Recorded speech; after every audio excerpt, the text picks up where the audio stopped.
विष्णु के मोहिनी अवतार की कहानी। विष्णु का एकमात्र महिला अवतार। भगवान विष्णु के 10 अवतारों के बारे में हम सभी जानते हैं।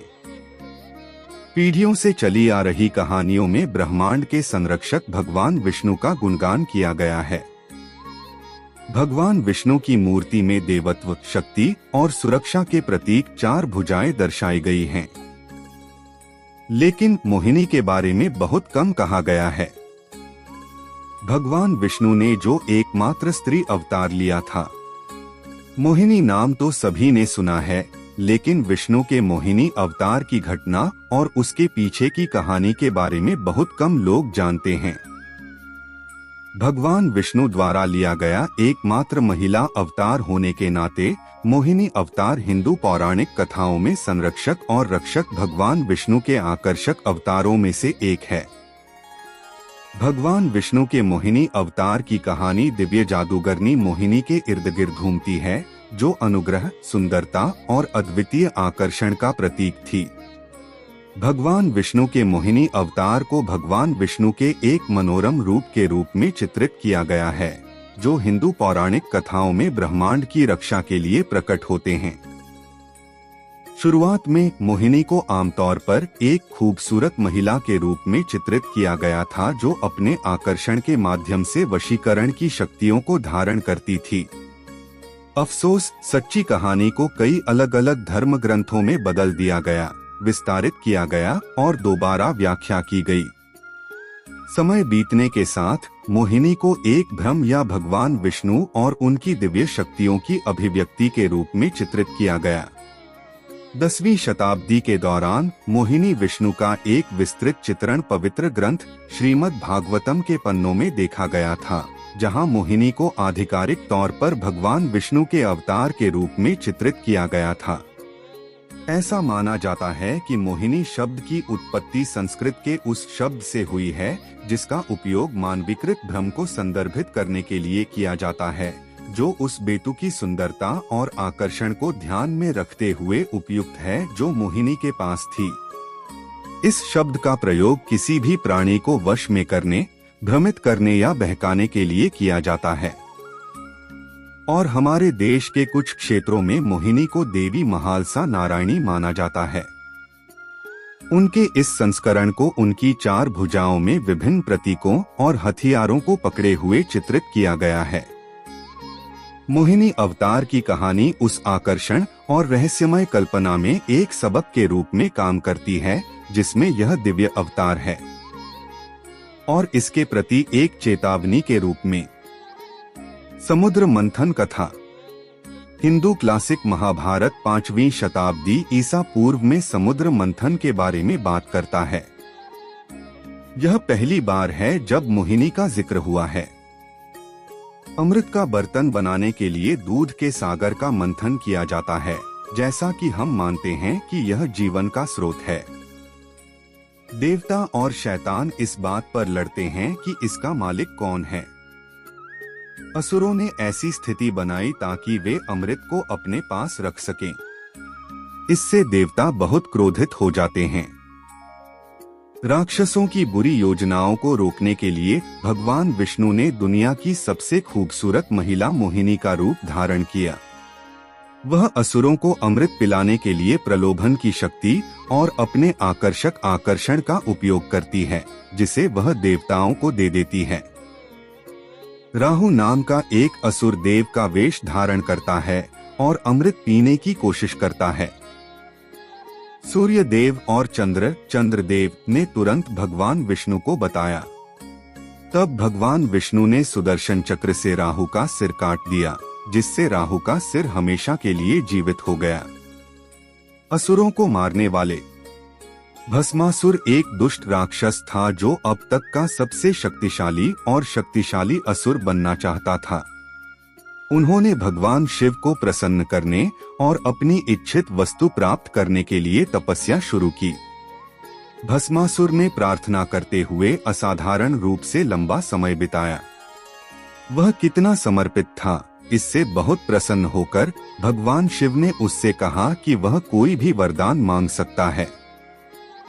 भस्मासुर ने मांगा कि उसे सदैव जीवित रहने की शक्ति दी जाए, लेकिन भगवान शिव ने उनसे कहा कि वे उन्हें हमेशा के लिए जीवित नहीं रख सकते।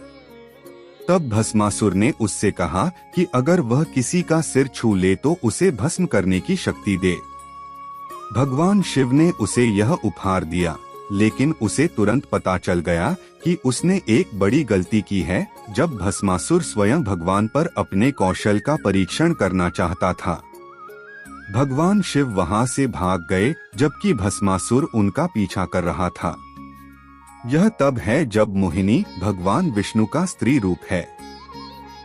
वह एक सुंदर महिला के रूप में प्रकट हुई और भस्मासुर को भी उनके साथ ले जाया गया ताकि वे आगे न बढ़ सकें। मोहिनी ने उसे एक नृत्य प्रतियोगिता में शामिल करने की कोशिश की। उसने नृत्य मुद्रा के रूप में अपना हाथ अपने सिर पर रखा, जिसकी भस्मासुर ने नकल की। वरदान के प्रभाव से राक्षस तुरंत राख में बदल गया। एक अन्य कहानी कहती है कि माना जाता है कि मोहिनी ने विरोचन को मारने में मदद की थी। विरचोना को एक मुकुट दिया गया था जो उसे सभी नुकसान से सुरक्षित रखेगा। फिर विरोचन को मोहिनी से प्यार हो गया और उसने उसका मुकुट चुरा लिया। भगवान विष्णु राक्षस को मारने में सक्षम थे क्योंकि उसके पास अपनी रक्षा का कोई रास्ता नहीं था। भस्मासुर ने मांगा कि उसे सदैव जीवित रहने की शक्ति दी जाए, लेकिन भगवान शिव ने उनसे कहा कि वे उन्हें हमेशा के लिए जीवित नहीं रख सकते। तब भस्मासुर ने उससे कहा कि अगर वह किसी का सिर छू ले तो उसे भस्म करने की शक्ति दे। भगवान शिव ने उसे यह उपहार दिया, लेकिन उसे तुरंत पता चल गया कि उसने एक बड़ी गलती की है जब भस्मासुर स्वयं भगवान पर अपने कौशल का परीक्षण करना चाहता था। भगवान शिव वहां से भाग गए जबकि भस्मासुर उनका पीछा कर रहा था। यह तब है जब मोहिनी भगवान विष्णु का स्त्री रूप है। वह एक सुंदर महिला के रूप में प्रकट हुई और भस्मासुर को भी उनके साथ ले जाया गया ताकि वे आगे न बढ़ सकें। मोहिनी ने उसे एक नृत्य प्रतियोगिता में शामिल करने की कोशिश की। उसने नृत्य मुद्रा के रूप में अपना हाथ अपने सिर पर रखा, जिसकी भस्मासुर ने नकल की। वरदान के प्रभाव से राक्षस तुरंत राख में बदल गया।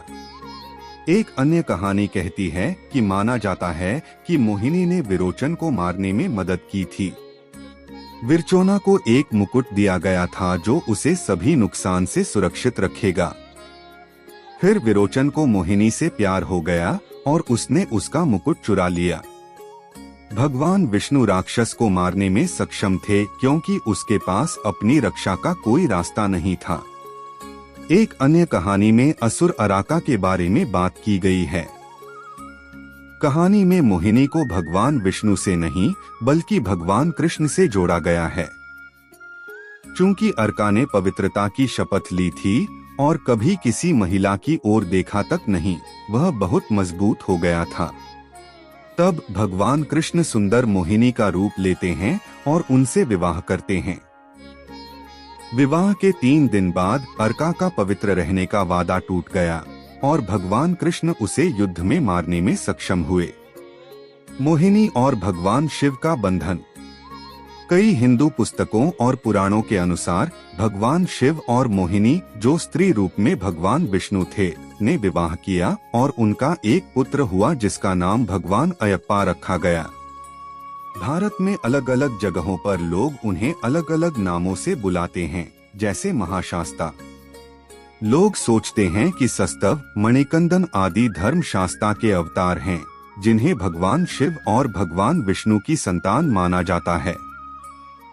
अधिकांश समय भगवान अयप्पा को गले में एक आभूषण पहने हुए योग मुद्रा में दिखाया जाता है, इसलिए लोग उन्हें मणिकंदन कहते हैं, जिसका अर्थ है गले में घंटी के साथ। निष्कर्ष: भगवान विष्णु के स्त्री रूप मोहिनी अवतार की कथा बहुत ही रोचक और रोचक है। सैकड़ों वर्षों से लोग मोहिनी की सुंदरता और आध्यात्मिक उपस्थिति से मंत्रमुग्ध रहे हैं। जैसे जैसे मोहिनी के बारे में कहानियां फैली और बदली, वह भ्रम, दिव्य शक्ति और सुरक्षा का प्रतीक बन गई। मोहिनी न केवल इसलिए महत्वपूर्ण है कि वह कितनी सुंदर है, बल्कि इसलिए भी महत्वपूर्ण है क्योंकि उसकी कहानियां महान सबक सिखाती हैं।